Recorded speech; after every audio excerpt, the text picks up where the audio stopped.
So if you're a fan of the show, then you know that PragerU is kind of a regular feature on the program. And one of my favorite people that are involved with PragerU is a man by the name of Will Witt. Will Witt is PragerU's e-boy. He is a young lad with coiffed hair and stylish clothing, and he wears like a leather arm bracelet.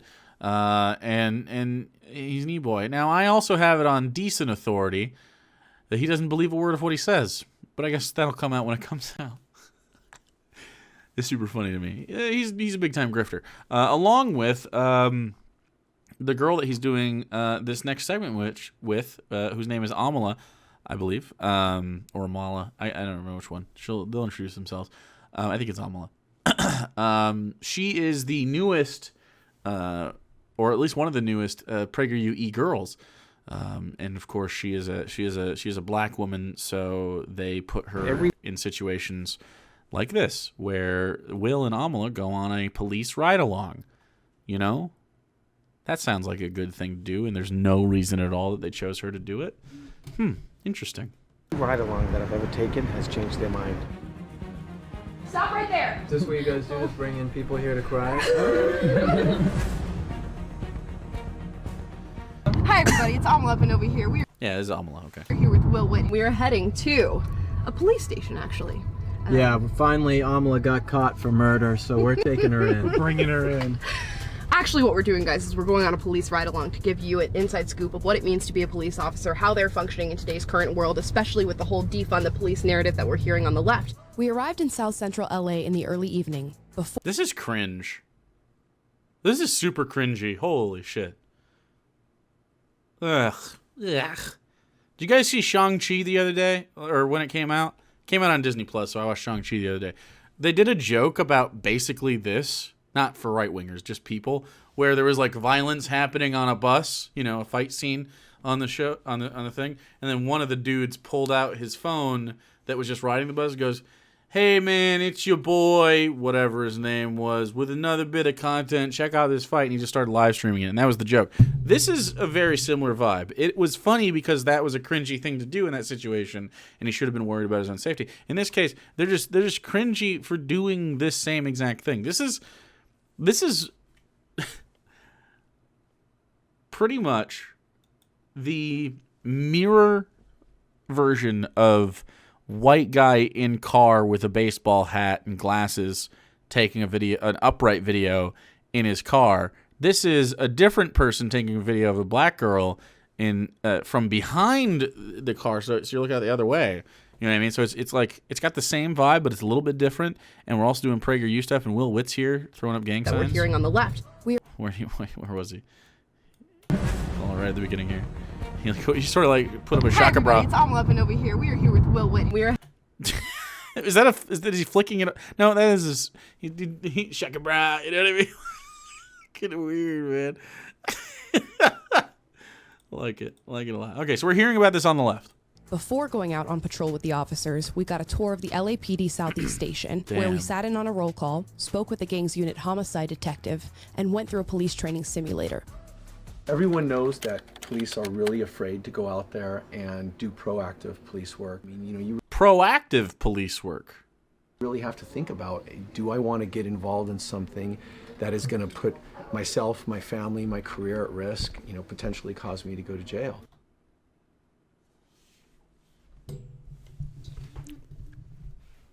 So the first thing the police officer in their pro-police officer thing says is, I'm scared to do proactive police work because I'm worried about going to jail.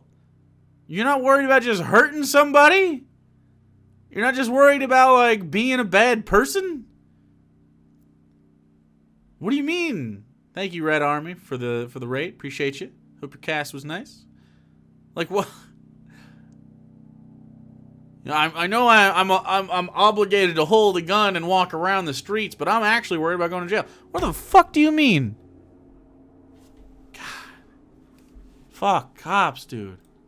That's significant, but the other problem is... That's a problem. It's a problem that cops are scared to go to jail for their violent actions. That's a problem in his view. Wow. The bad guys all know this. There's no rules out there. They can And the get away police- with it. The police are afraid. No, you're not going to get stopped, and it just kind of creates this environment of anything goes. You know what would help? Addressing the reasons crimes happen. And then having people there to address the crimes that do happen. Right? Address the reasons any crime happens. And then when a crime happens, have the right person at the scene. Or people. You know what I'm saying? Thank you, Southern Socialism, for following. Cops are gyros. That's true. But I wouldn't eat one. And I love a gyro. As a Michigander, we got lots of Greeks up in here.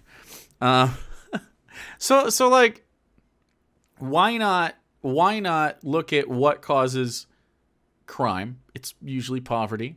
Poverty and population density are pretty much the two things that you can guarantee if those are mixed, you're going to have crime. Because, of course, right? Not to mention just like rent. Like, look at where they're at. Look at where they're at. This is clearly like an apartment building or something, or apartment complex. It always takes place at apartment complexes. Why? Because rent is fucking expensive and it causes people to endure poverty.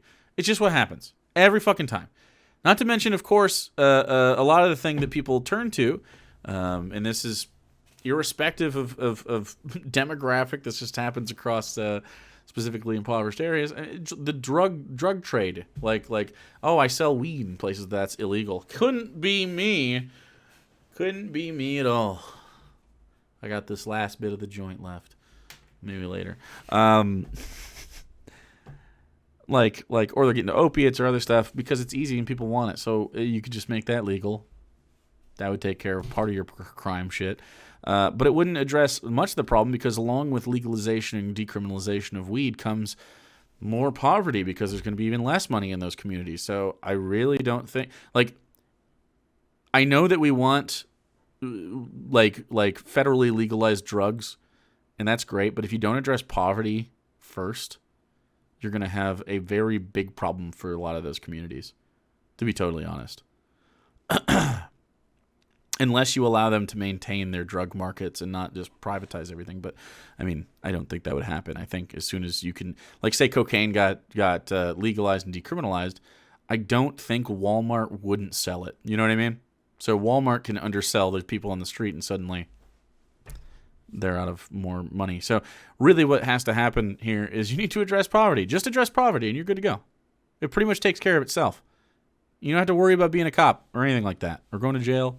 And you can just like deal with actual violent criminals that are doing violent things for people that aren't, based in survival. When people commit crimes for survival necessity, that's when we need to figure out, like, okay, well, how can we prevent that crime from happening? Not how can we punish them for doing the crime? So silly. But what? By the way, I got yelled at today for not offering prescriptions. When that's all we do here, you know what I mean? The result really is the effect on the communities that we police. That's who. Yeah. Oh, whoa! Look at these communities that we police. One rental property duplex, nice. Feels it. Politicians and the media creating a narrative that is completely false. We don't kill a lot of unarmed black people. Right.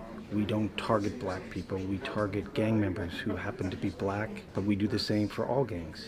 And why do the gangs exist?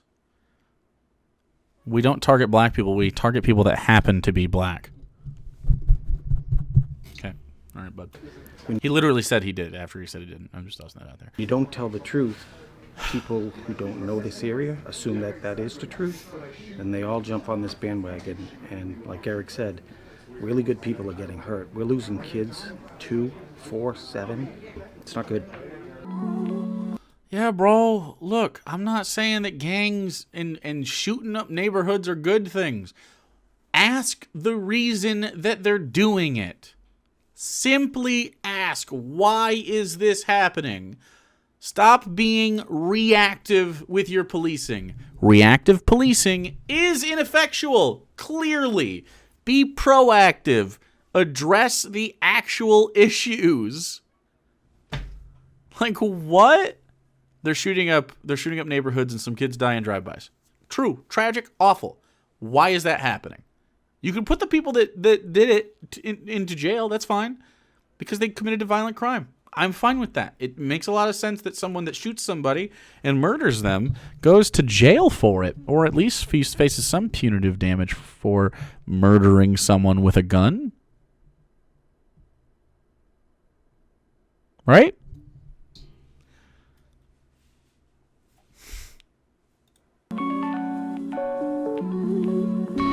Tell that to my ex-girlfriend.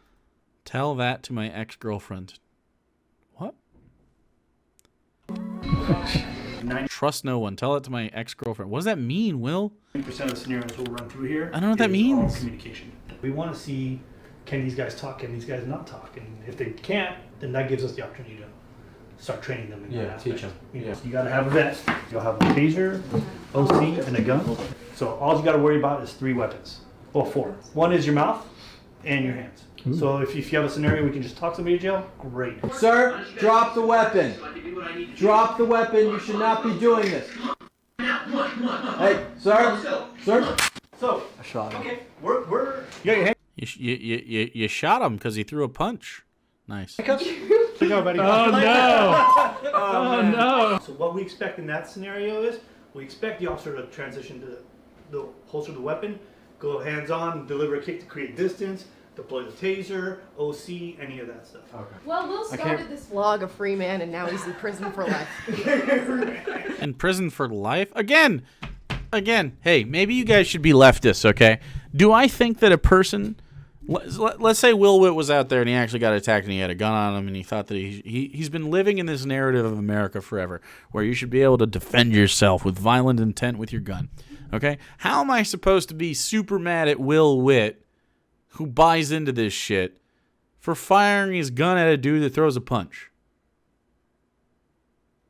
Now, what I definitely believe is that Will Witt should not own a gun. Do I want this dude to rot in prison forever? Hell no. Punitive damage doesn't work. But what we could do is maybe understand that specific reaction. That's important to the conversation. What just happened here? Super important to the conversation. This fake situation where dude threw a punch and he was simulating a stop, he fucked it up. Why not?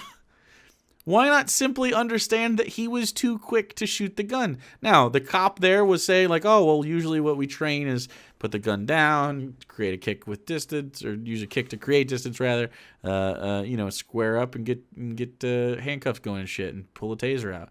Sure, that's great, but like, this just goes back to the Rittenhouse shit, man. Like he was too excited to shoot that fucking gun, dude. They're smiling and laughing about it. Look at this fucking guy. He wanted to shoot that fucking gun.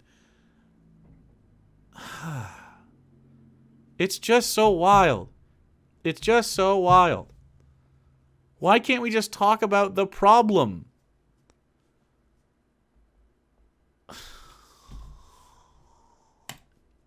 This makes me nervous. You respond to a robbery in progress as you identify a suspect fleeing from the building outside. Okay. Most robbery suspects have Right. guns. Right. So right off the bat, what are you gonna have? I would already have my gun out. And where would you be standing? I would be standing with cover. Perfect. At some point. Yeah. Keywords. Okay. Sir, stop running! Sir, stop right there! Put your hands up. Turn around slowly. Sir? Oh, I'm dead. If I'm going to robbery suspect, not only am I looking for the guy coming out of the bank, I gotta look what am I passing. If I But that's when they what? That's fine. This is cringe. This is super cringe. So like when you get your gun fired at you, that becomes self-defense, and I don't have a problem with that. You know what I mean? I don't really have a problem with you defending yourself. It's like, so what the fuck is the problem?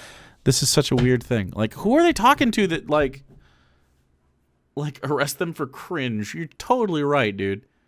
And then you just have some dude just shooting guns from his what was that, a Ford Taurus? Like, the metaverse looks like shit, bro. Yeah, trope. I don't know, man. I don't know. Like, why? How about this? The military itself, like in Afghanistan and shit, they have a rule that they have to be fired upon before they can fire. And a lot of soldiers are against that because, obviously that leaves them open to basically a surprise attack. But we don't have that same rule for officers dealing with American citizens. So you offer more deferential treatment toward people that aren't Americans, which is fine with me as a leftist, but like for them, for right-wingers, it seems weird, right? Like that seems like to contradict what they talk about. Old enough, no better, and thanks for the 22 months. Right? Like, because if they're like, I'm proud to be an American, and like, fuck the Afghanistan people, although they would not say probably those words, you know what I'm saying? But, like, why is the standard different, I guess? You know what I mean? Nuts.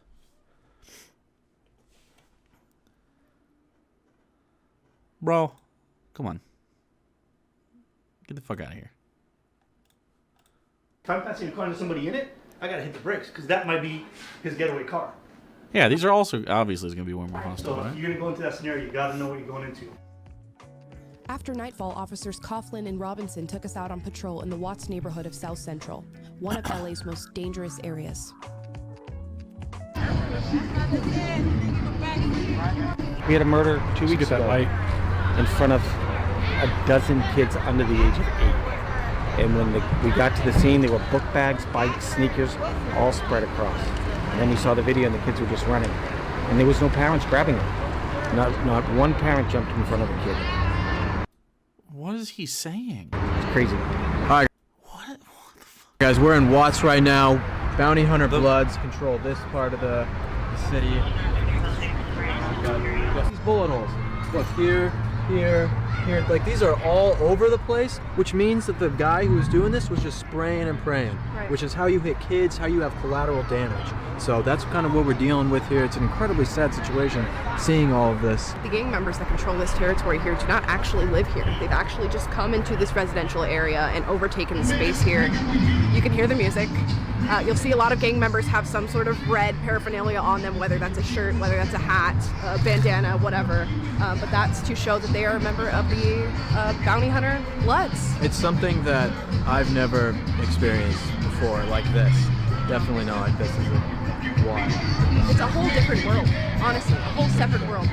So you know most of these people. More bad than good because of we were gangs for so long. But it's really not fair, the narrative. It's not targeting us that gets people down. It's handcuffing us. Handcuffing it. Motherfucker, dude. You're not good at your job. It's clearly not working. This is the point. The entire scenario here is just plays into what we always talk about. This is quite literally just us saying, this doesn't work. It doesn't work. Where does the gang make their money? Why does the gang feel the need to be in this situation? It's going to be economic. It's going to be. Economic situation, probably drugs, right? Other people sell drugs. They have to kill them because that's just how it works now, so that they can make money, so that they can survive better. Address the reason the gangs exist. By the way, gangs partially exist because of police. Just tossing that out there and protecting communities from police. Just for a little history for it. With thick skin, we can have the community gangs hate us. We can have the politicians hate us. But when you strip us of our resources and we can't do anything, that's really depressing for coming to work and not being able to help people that really want help. The officers' morale? Well, I mean, I'd say department-wide, it's probably a little strained right now because of the whole defund the police movement. But particularly, you know what I think would be even better? Properly allocate professionals into policing jobs. Huh? You don't really help people, you protect property. Don't get me wrong, there will be occasions, of course, in something like law enforcement where you help a person, but not like proactively. Reactively, on some of the worst days of their life, you are there to not see more bad happen, kind of. But even then, you can offer incredible amounts of stress and strain, and oftentimes you exacerbate the problems and you escalate, and more people die or get hurt because of your involvement, because you're not professionals at what you need to be professionals at. You are professionals at being semi-militarized, like violence people. That's really what it is. You perpetuate violence in these spaces. It's not a good thing. We need to stop being reactive about this. It just doesn't make any sense. You arrest people for weed, you don't get resources. Exactly. Wild shit. Particularly our unit, where we get to engage, interact with the community, we obviously get a big, strong understanding of the narrative that's not really true, because the community that we work with love us. Oh, Just look. our mere presence. Look, they're dancing with the two people that they came to film Deters with. crime. Just our mere presence will make the bad guy think twice about doing a drive-by or robbing someone. If Just our presence. Do you see what we're talking about? Do you see what he's talking about here? The bad guy. What do you think the bad guy's doing the fucking drive-by for? Just because he feels like shooting some fucking folks? The bad guy. It's so wild, dude. Yes, it's bad to shoot people with guns. Yes, I don't want drive-bys. Why are they happening? Ask why they're happening, and you can solve it. But just being like, well, I gotta be there so they don't shoot anybody. You're not gonna be there all the time, bro. They're gonna shoot somebody eventually. Culture? You think the answer is fucking culture, bro? Seriously? Culture. You dumb motherfucker. You dumb son of a bitch. Okay. All right. The culture of what? Go ahead. You won't get banned unless you say a slur. But don't say a slur and you won't get banned real quick. Go ahead. Let's do it. What's the cultural... What specific aspect of the culture makes the drive-bys occur? When you ask why drive-bys, your answer is culture. Go ahead. Let's hear it. Come on. Pretty slow at typing. Holy shit. Not getting a lot back. Let's see if we can speed it up a little bit. I know there's like a 3-second lag on this, but surely you have time. Come on, T-Strong. Let's do it, man. Nothing. Just silence. Eventually you'll say something, right? Any minute. It'll be worth the wait. Oh, I'm sure it will be, yeah. Cool, man. All right, you got a little bit more time before you're just banned for wasting our time.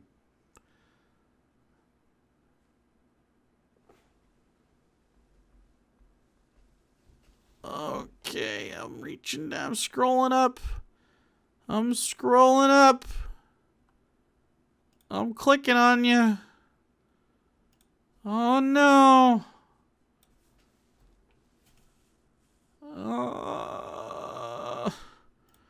It's happening.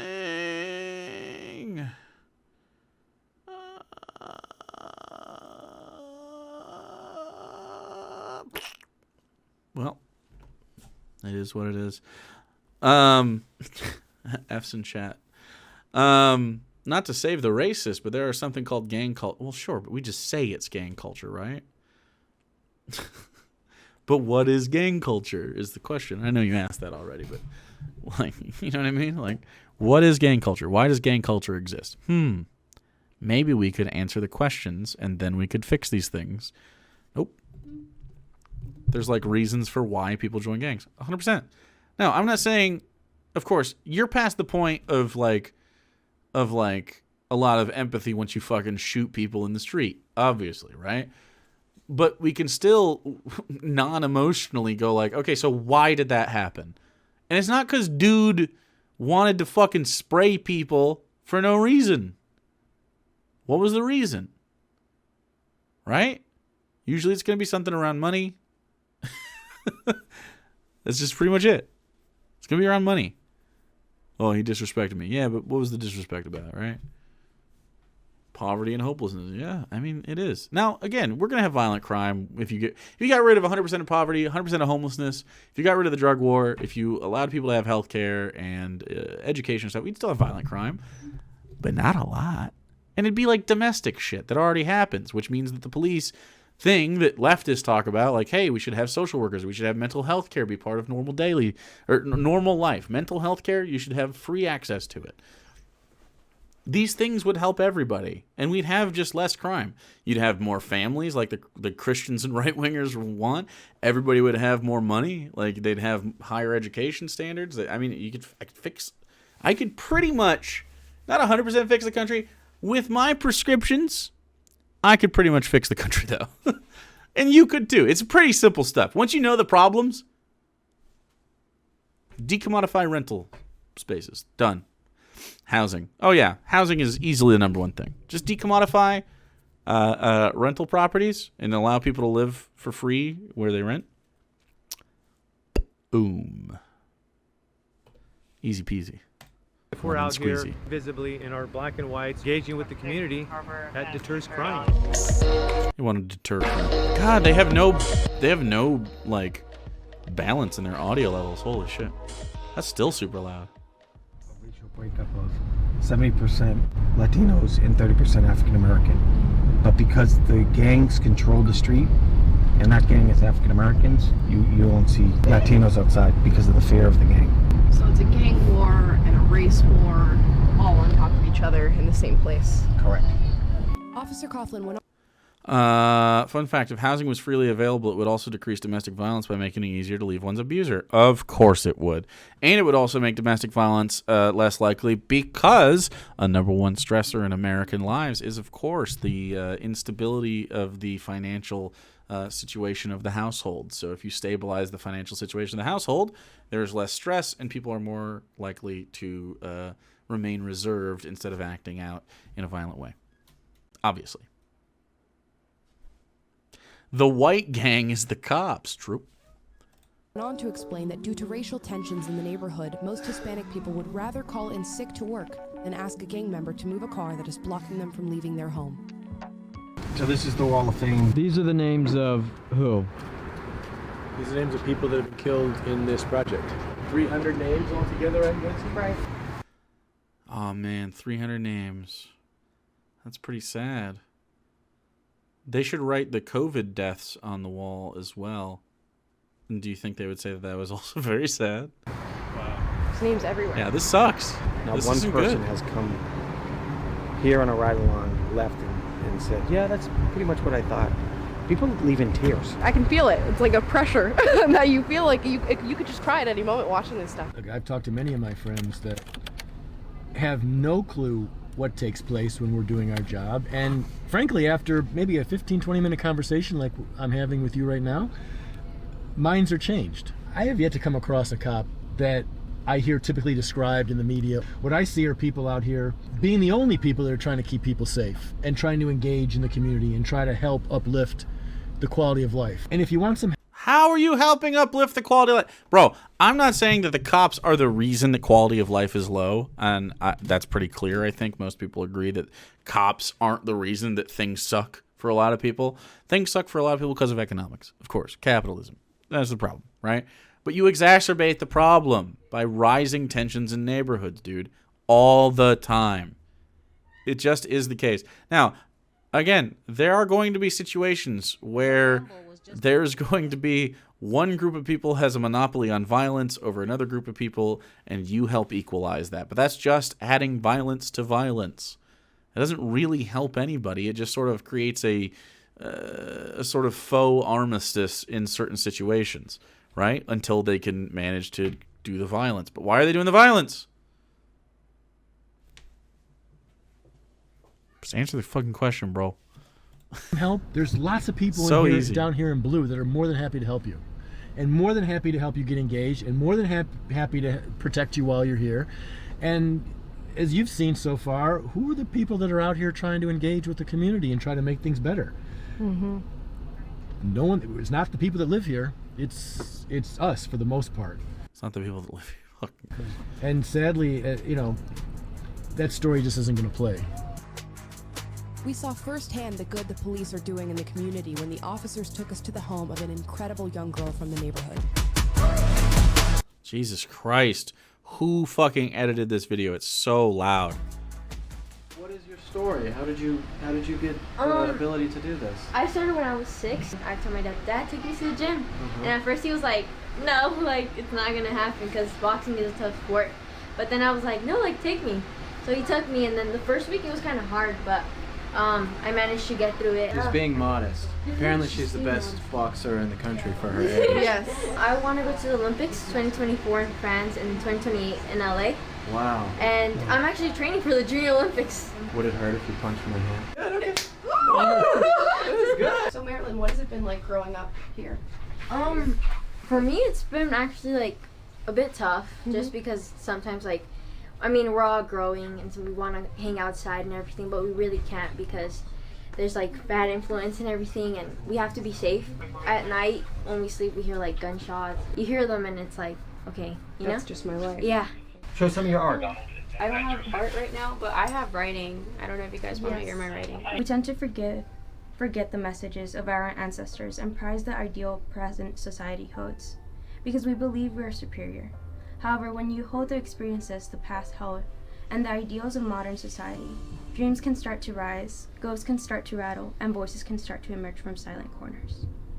Wow. Wow. Okay. No, I'm like, Can you send me that so I can take credit for it? Can you send me that so I can take credit for it? It's so nice to meet you. Same here. I really should. But what were the tears for? Was that particularly deep? Bro, I actually have. Hold on. I mean, I'm happy that this young lady is like writing and expressing herself, and I think that's really fucking dope. But like, you're an adult, Amala. Holy shit, dude. Like, holy fucking shit. It wasn't that deep, dude. Like, this is a kid trying to express themselves, and that's cute. That's great. I love that. I want to foster that in everybody. But like, this either reflects on Amala poorly because she's doing crocodile tears, which I hope is not the case, or she's crying genuinely because she's never thought about anything at a deeper level. Holy shit.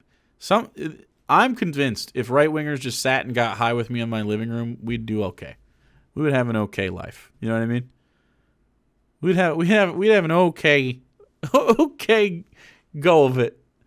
Man, you should be able to talk about shit a little bit deeper than that whole without breaking down. Send me that one. Maybe it's because we missed the beginning of it. Maybe that's it.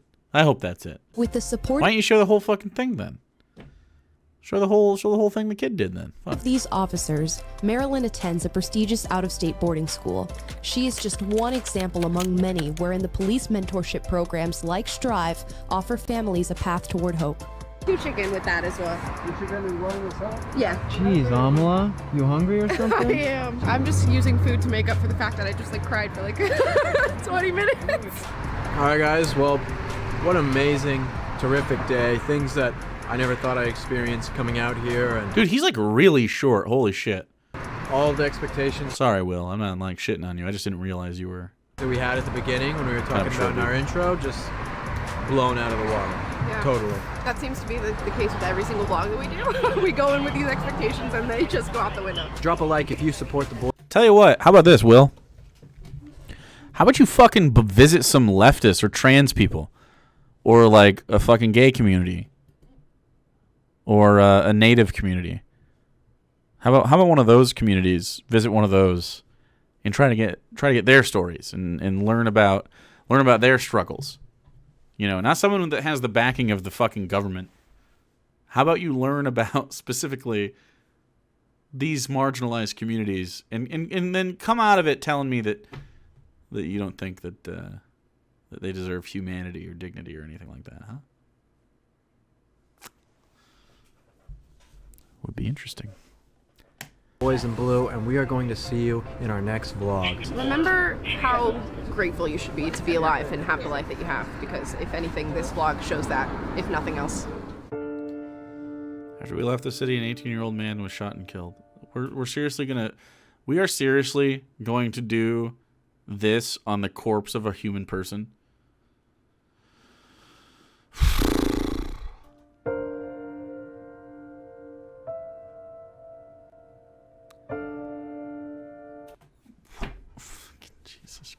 is disgusting.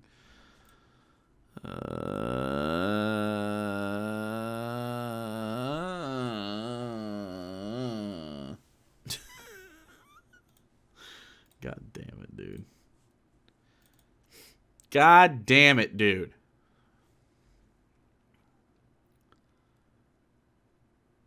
Talking to marginalized groups would probably destroy them too much, to be honest. Like, if they think it was really sad to listen to some kid's poetry, which, or whatever it was, you know what I mean? I don't know if it was poetry.